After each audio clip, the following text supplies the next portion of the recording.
Hello and welcome to Joyride with your hosts, the Metaphysical Moms, Tiffanie and Kerry. Joyride takes you on a spin through all things spiritual and soulful, including holistic healing, energy work, and personal development. Now, here are your hosts, Tiffanie and Kerry. Hi, everybody. Welcome back to Joyride. It's Tiffanie. And it's Kerry. Metaphysical Moms. And we are, as you can see, setting up a whole new home studio here in Kerry's office. Yes, and we'll still be in the studio, but we've had a few conflicts come up, and so we are here so that we can keep recording and sending things out. So join us if you are here on Facebook Live. Drop a little note in to say hi. Hi, Melanie. Yeah, we're going to let everybody come online here in a minute. And hello later if you're joining us on YouTube. This is kind of a new setup for us here. This is very cool. It really and is. Hi, Michelle. I realize how incredibly what's the word? Pavlovian I am. It's like I need the music, and Bobby's saying, "Are you ready? Ready? Triple ready? Ready? Ready? ready already?" I know, it feels so weird. So anyway, we just wanted to pop in, and we sort of realized that a lot of what we're doing, we're on our path, and we're waking up and learning and growing and sharing all of this with you guys as we do it. So it's raw and it's messy sometimes, and it's been kind of messy for me the last week or so. And we just kind of wanted to talk about that. Yeah, so this is Joyride show number 86, and we've got a few of these under our belt, but every time we say, what do we want to talk about? We're always trying to be happy and enlightened and things are great or what's new and interesting. And today we're going to kind of say that sometimes we're in the doldrums sometimes. Sometimes we are in the down slope of life, and how to be okay being there, how to not get stuck there, how to pull yourself up when the time's right to get up on out of it, and what you learned from that whole experience. So yeah, we've been going through some funky stuff here personally. Yeah, it really has. And I keep hearing the words, winds are out of my sails, so winds are in your sails and you're just flying, man. You're going somewhere and you're going somewhere great. And then sometimes the wind, you look around, you're like, where did the wind go? And that's the way I've been feeling. I mean, I have just been in this place of... I think we need to speak more into the mic. Trisha's saying the volume's a little low. Oh, thank you. This is our new setup here at home, so we're learning how to do it without all the studio mics. Yeah, and Bobby, anyway. So I have been just underground, and I know in my 20s, I would go underground and really go underground. And I have been that way the last week or so. You know what it feels like to go underground, where you don't want to pick up the phone. You don't want to accept those invitations. Nope. There's just no wind in your sails. See, it's a good term, right? Yeah, it really is. It keeps coming up. It's the doldrums. There's a technical nautical term for it when there's just no wind and you're just sitting. Right. Where am I going? Yeah. I'm just wandering. Well, and I start feeling guilty that I should not be feeling this way, and I know how to get myself out of it. And I always say, you turn and you walk into it. And it's easy to say that when your winds are blowing north and you're just heading, but I have done that. I mean, I have turned to look into a few things, and I feel like things are also beginning to clear, like clearing things out. There's always more stuff to dig out and look at and, hopefully expand on. So has it felt like overwhelm? What's it felt like? What got you here? Like, could you feel, because you were on a real high for a while. Oh my gosh, I was like, this is where the show's going, and this is what we're doing, and let's do this and that, and it's like, I got nothing. And I really, truly, I feel blah. I have, in the morning, some days I wake up at 4. It's like, is it time to get up yet? Is it time to get up yet? No. Okay, no, I should probably sleep, because by 8 o'clock I will be wiped out. And I don't feel that way. It's like, I don't feel, and I'm not depressed. I know that because it's situational. Yeah. And it's just a matter of fighting, and I'm just pissed off. And it's like, people don't tell me what to feel. Don't tell me. That's the way, that's my mindset. So first of all, we know we're blessed. We know these are first world problems. We have beautiful family support, house. We have resources. We know that's it. We know that's our base. That's our foundation. And that's so grateful for it. But there are still times when you are just, things just aren't feeling right. And we're fortunate where we have this time and this energy to really say, am I following my soul's true path? We have the time and energy to worry about that. Well, I think for me, it's more of a, you asked me what I felt. It's like a slingshot, and I feel like it's being pulled back. It's like a reset almost, and I'm about to go bing, and I don't know where that is going. But anyway, so I just kind of wanted to share that and tell you guys that. Poor Tiff, I mean, she has been hearing me. Actually, no, well, Melanie's saying she's been in a funk for a few days. Thank you. Yeah. I mean, I think being in a funk is normal sometimes, and I wonder if it's not energetic though. Feeling pissy or feeling, just feeling out of sorts, not yourself. And sometimes it's lost or sad or angry. It's really interesting what emotions come up when you really let yourself be in that funk. Well, it was funny because I had, I was talking to, who was I talking to? I think I was talking to Mitch. I mean, and Mitch just said hi. Hi, Mitch. And it truly, I was just like, where did my mojo go? And anyway, so I keep saying the same thing. But basically, so I tune in, and I tuned into the guides, and I wrote a very caustic, nasty note to them because I'm mad at them because I want more. And that's probably why they're not giving me more. But no, I don't think they do that. But it is. And I really try to sit with it, and I don't try to wish it away. And I know that there are a lot of folks out there that tell you, don't be in it for more than 17 seconds and don't, I think you have to look at it. I think you have to walk into the discomfort and the pissiness and kind of figure it out and then move on. How do you deal with it?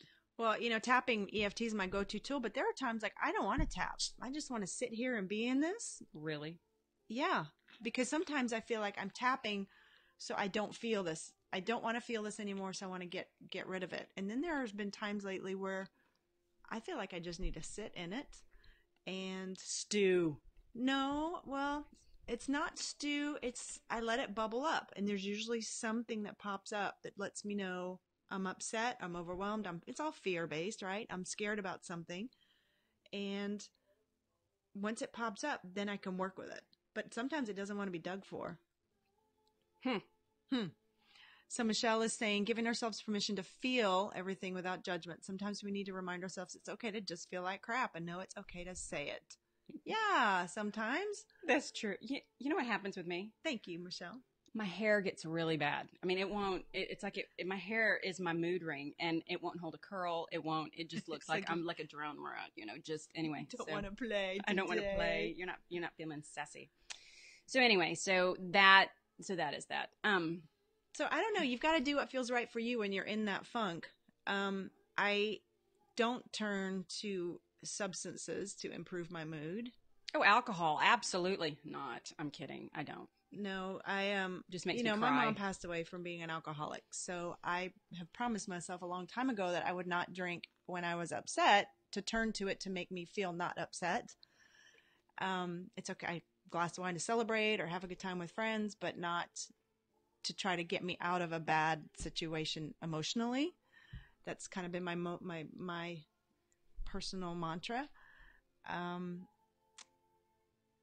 But everybody's different, but I try not to act out of that anger too much and take it out on other people. You try not to. I really try not to slime, because that really does. It's like shit rolling downhill. Yeah, and then you got to clean that up after too. No, you really do. I was not laughing, but an example of that, I had one kid that came in, and he is that snarky, trying out that humor that is just like miss. I mean, he misses all the time. So he was doing it to one boy, and then the other boy in my family, the other one was doing it to that one. And I was just watching this kid in a bad mood affect that kid, who affected that kid, who affected me. With the shit hit the fan all over the place. Okay, stop. Yes, I know. And they're probably actually reacting off of me, to be honest. I think we have that. Oftentimes, the kids are reacting off of us. So this morning, do you want to read something? No, I was saying, Trisha, you're right. You're absolutely right. Love the funk. It's a reminder of me noticing me. And then up the music. Yes. Yes, and dance. Shake it. You got to get your dance on. Michelle is saying, right there with you. Ever seems to be going wrong. Can't switch my happy back on. Really felt depressed the last 2 or 3 days. It does seem to come in waves. And you kind of wonder what's going on energetically, or where we are flying through the cosmos right now. What's influencing us that we just don't understand. And just be okay with it. Mitch says, and that's why I'm bald. Well, it is. Okay, so on that note, I got kind of loud this morning, didn't I? Was I yelling at you? No. I was like, and all this stuff with the new earth, and we're just going to wake up one day and we're there and people are going to disappear. I'm like, I don't want that. I don't want an apocalypse. I totally just shifted gears here. But what does the new earth mean to you guys? Do you think that one day we will wake up and half the planet will be gone, or we will be on a different planet? Or do you think we're in the new earth now? Or because everybody's getting really interesting information. And my guides told me that we're going through it right now. So this morning, and this ties back in with that, this morning as I was laying there thinking about the show, because Kerry and I have been talking about this for a few days, and I was like, well, let's just do a show on being in a funk. If that's where we're at, it doesn't always have to be super happy, rah-rah, perfect. It's funky sometimes, but we're still here. We're still showing up. And so I'm laying in bed this morning thinking about it, and I very distinctly heard my guide say, talk about what you want. So it's a shift in focus, and that always sets me right when I just shift my focus instead of complaining, which does feel really good sometimes, and bitching and getting other people, misery loves company, and getting other people who are equally as upset. It's got its place, but then shift to what you want. Use all that information that you don't want to say, well, what would be the opposite of that? What do I want? I want to have my new earth look exactly like you want it to look, because there's so many multiple dimensions. I believe that you can hop on that timeline and create whatever that is, despite what everybody else is saying. Roller skate? No, I'm saying roller skate on that timeline. I was like, you want to go roller skating? I'll go roller skating with you. Okay, we'll go after. So they said very clearly, talk about what you want. And to me, that means use the funk to focus. What do I want out of this? So what do Abraham. I want out of myself? It is Abraham. With a twist. With a joyride twist. And that is actually a really good point, because this may be way too much, but I did not take, I remember everybody in high school, we're taking our SATs. We are. I mean, I never really thought I would, I don't know what I thought, but I can't think ahead. I can, like, if I have to sign the boys up for baseball or something like that, and that's barely if I set an alarm, but it is, like, I have no idea what things are supposed to look like, because I feel like it boxes you in. So, and it's not that I feel like that, therefore I don't do it. It's that my brain doesn't go there. I mean, I played checkers with my 9-year-old, and he just about won. He can see ahead. I can't. I can see one move ahead. And that's just the way my brain works. Like, back to the SAT thing, I never thought I would live to be 25 ever. And so it never occurred to me to start planning for the future. And same thing now. And it is, so someone recently asked me, what do you want for the show? Like, what do you see going on with the show? Where do you want it to go? It's like, I have components, but I have no idea, because I don't know. There's just so much room to allow there. And it's easier for me to tell you what I don't want, but not really. I mean, that's just, you're right. That's just a completely different vibe. So how do you do it? I mean, how do you know what you want when you don't know what all the components are? It's like, here's a bag of ingredients. Go make something wonderful. What are you going to make? Well, I don't know what's in the bag. You got to go explore. Go explore it. And Kerry's, you're saying you don't see things. You can walk into a room, and I don't have this. She can walk into a room as a designer and see the finished product until she has it just right in her mind, and then she makes it happen. So you see things in a different way, but that's structural. I can't plan. I don't know where I'm going to be. So we talked this morning about, cut you off. No, go. We talked about. It was funny. Go. No, it's gone. The moment's gone. Kerry's saying you have the same brain. Yeah, we do. So we were talking this morning about, I don't know what it's going to look like, but I can decide how I want to feel about it. I want to feel connected and authentic and safe and free, because we want content and safe, and we want excited and exploring at the same time, right? Sometimes. Yeah. You want to feel safe and have all That's your you and Jeff. ducks in a row, but then you want to have this exploring, adventurous side. And you want to feel loved and totally accepted for who you are. At the same time, you want to reinvent yourself and be a totally different person. Yeah. Right?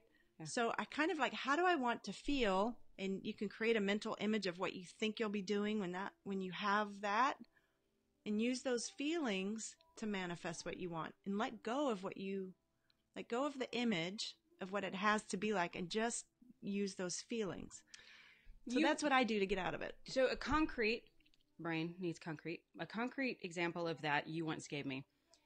You said, I don't want a car. I mean, I have my bitchin' minivan, and it really is a bitchin' minivan, but it just is like a dustbuster. They're so ugly. Toyota, do something about that. Anyway, but I haul kids around all day.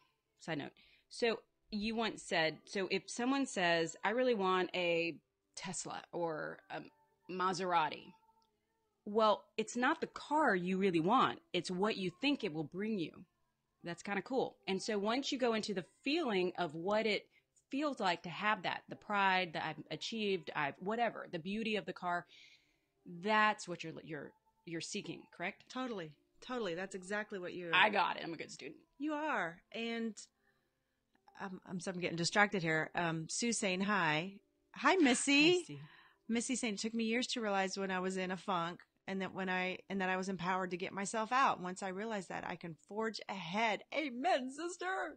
It's my sister-in-law. I love you, Missy.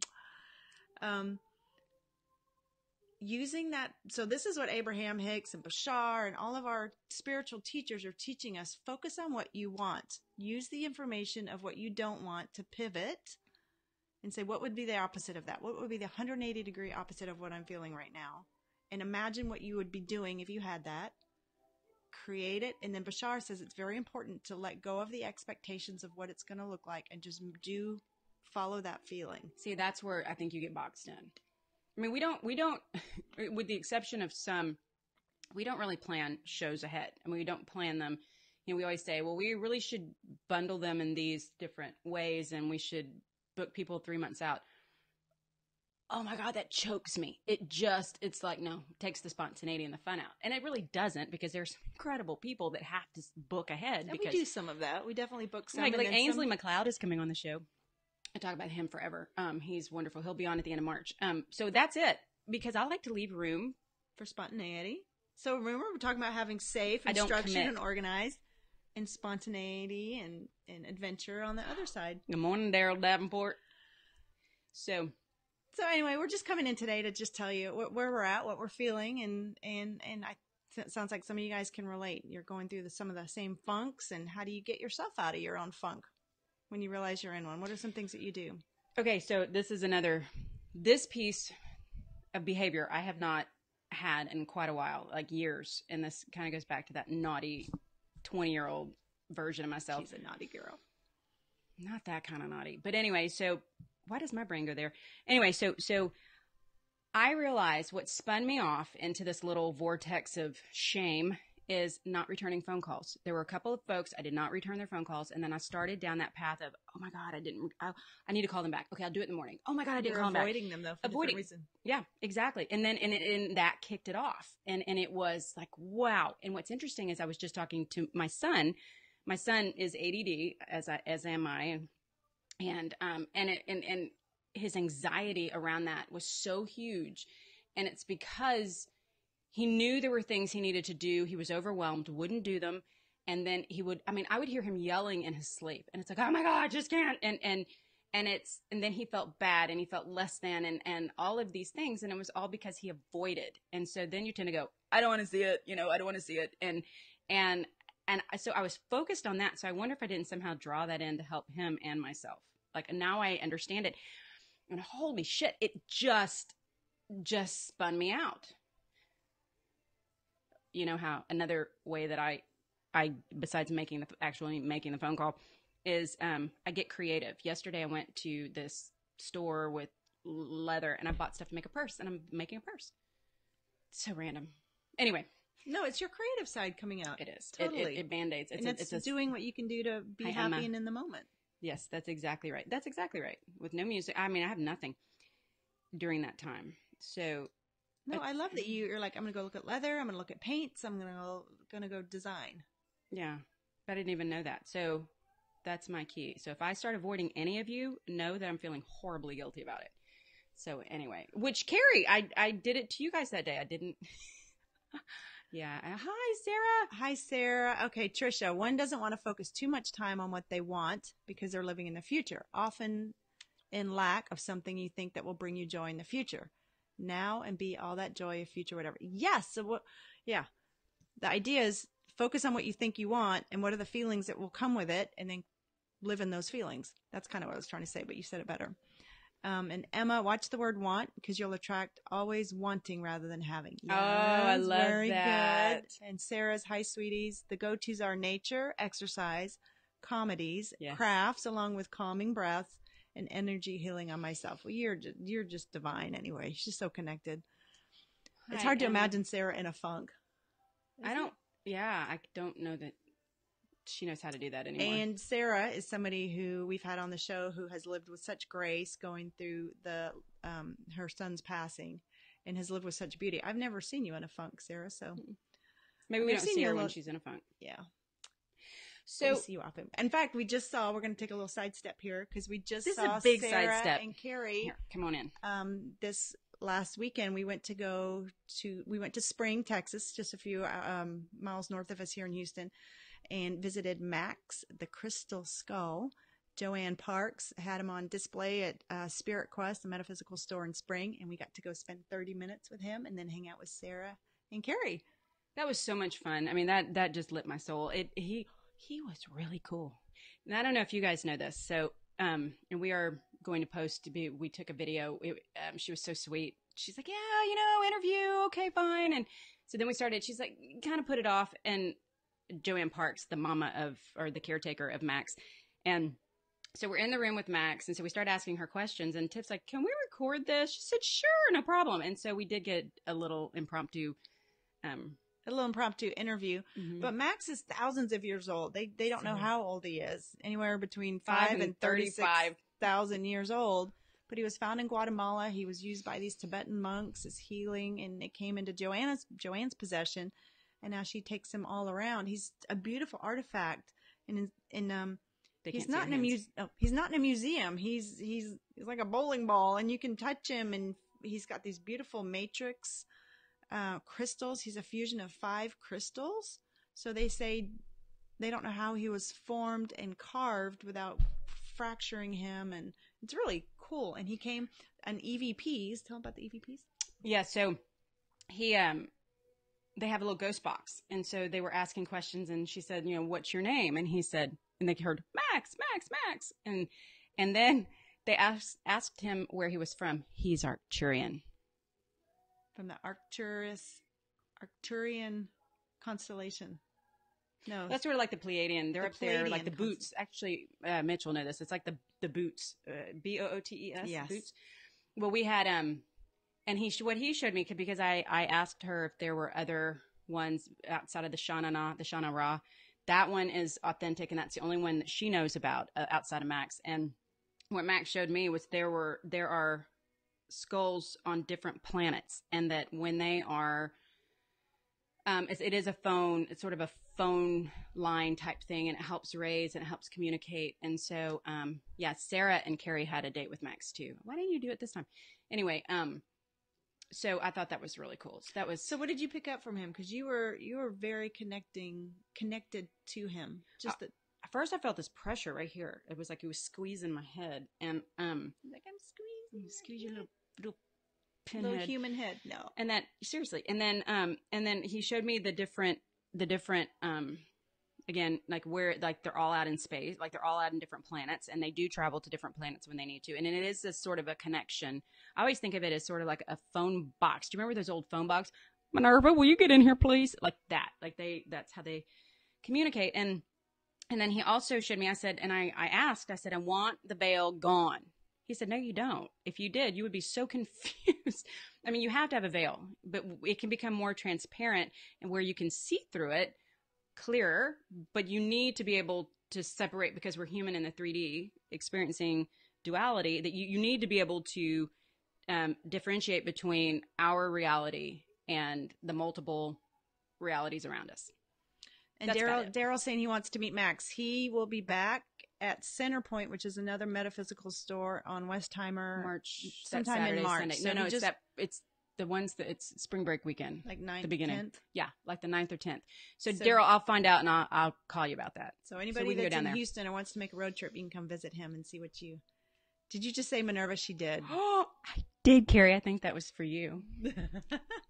That's so funny. Well, okay, so I see, for example, our sweet friend Carrie, not sweet. She's not, Kerry, you're not sweet. You're Yeah, kind of she badass. is. She's a sweet badass. I see her becoming more badass, like your badass self. I think that a lot of who we are, I think the playing small is going away. And I think sometimes that transition from who you think you're supposed to be or you were supposed to be growing up to where you are is maybe that's what's going on right now. And maybe that's that energetic oomph that everybody's getting.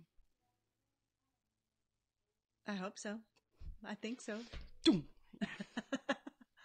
No, when we were talking to Kerry, she's changing physically, emotionally, she's vibrationally, she is shifting and changing and feeling good about it. So it can feel really difficult at first when you're like you said, you're in this funk. Like, what do I want to shift? Something's not right. Where do you want to go? Where do you want to take it? What do you want to step into and play with? So I was in the grocery store once, and this elderly person, people tell me the strangest, most incredible things sometimes. And this woman was telling me, and I can't even remember the context. I was probably 25, 26. And she said that the soft shell crab, so there's a soft shell crab, and when it outgrows its house, because, you know, they grow and they grow, and when they outgrow their homes, they have their shell, the protection, everything about them, they go to the bottom of the ocean, and for about 14 to 24 hours, they are without their shell. They molt. And so anything can come and pick a leg, pick off a claw, can kill them. But they have to go through that. And if they don't, they die, right? I mean, they outgrow their houses and their little house, fat man in a little suit. It's just too much. So that is, I always use that in my head for, but you never really, at least for me, I don't know when I'm going through it. And at least this time I kind of caught, she really wants to show you Max. Hold on. Can you do it? Well, Pam is saying third eye to third eye created so much heat. So I don't know if y'all can see that, but this is Kerry, third eye to third eye with Max, the crystal skull. It's very cool. She's like the paparazzi. She has a stick, this great stick. And I always give her a hard time about it until she bought one of herself. I bought one. Tell I'm jealous. You didn't bring your stick? Anyway.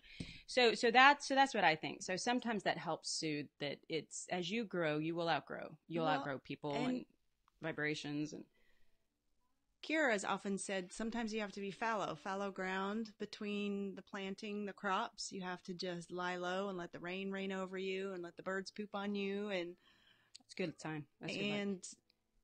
And then you'll be more fertile for the next idea that's planted, the next little seeds that are planted. So it's just the doldrums, I was telling Carrie, if this is her worst, she's doing just fine. Thank you. As I'm truly yelling, but it's, but thank you. It's all good. It's all good. It's good to have friends. Good to have people. Yeah. Surround yourself with positive people. Yeah. And so that is, by the way, we are talking about, now we're, like I said, we're still in the studio. We love that Bobby had a death in his family. And so that's the reason we're not there this week. But we would like to do more interacting. And there are some software programs that Tiff found, and she was desperately trying to get it online. We can actually touch your name, and you'll pop up.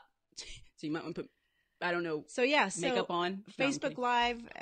We're trying to add it where we can add split screen and have you guys pop in. So instead of a call-in show, it would be a Facebook Live-in show. And so we'll maybe by a show of hands next show. Bye, Trish. We'll see who wants to pop in. Yeah. Show of hands. Yeah, maybe that's exactly right. We'll have like a sign that's like you're available, because we don't want to catch you at a bad spot. Yeah. But it's you're in your birthday suit. Fun and anyway, so that will be great. And I think we might. Well, I want to say shout out, tomorrow is Rare Disease Awareness Day. All over the world, people who have a rare condition, which is, I think it's 1 in 200 and something thousand maybe, is considered rare. And maybe each little rare disease, there's thousands of them. There's a small percentage, but when you add it all up, it's like between 10 to 20% of the population has something rare. And there's an awareness day tomorrow on the last day of February, which is sometimes the 29th, but this year it's the 28th. And my son Daniel, with his FOP, we have a whole awareness campaign going on. So he was on TV this week. Yeah, the local news station covered our family and brought more awareness. So just saying a shout out to all those folks out there living with something unusual. You manifested something to create more awareness, more expansion, more experience for you here in this life. So there's no mistake. There's nothing to fix, but we wish you blessings and love and It's Strength hard and sometimes. peace. Yeah. You have a ball on your head. So, is there anything anybody wants to talk about? We're probably going to do a short show today. We just wanted to pop in and say hi. And thank you, everybody. Prayers for Daniel, my sweet boy. He's doing so well. The nurse actually has already called right before the show to say he wants to come home. So I'm going to do a short show and go get my son and let him go home and getting back in his jammies. And it's all good. All right, guys. Hey, be kind to yourselves. We're doing it. We are doing it. We're little pinpoints of light anchoring this incredible energy to this earth, this beautiful, beautiful planet of ours. And it doesn't have to be perfect. No such thing. No such thing. I think there's imperfection in perfection. So even if you're in a funk, we love you. Yes. All right, everybody. All right. Yeah, we'll see you next Tuesday. We love you. See ya. Bye. Thanks for joining us.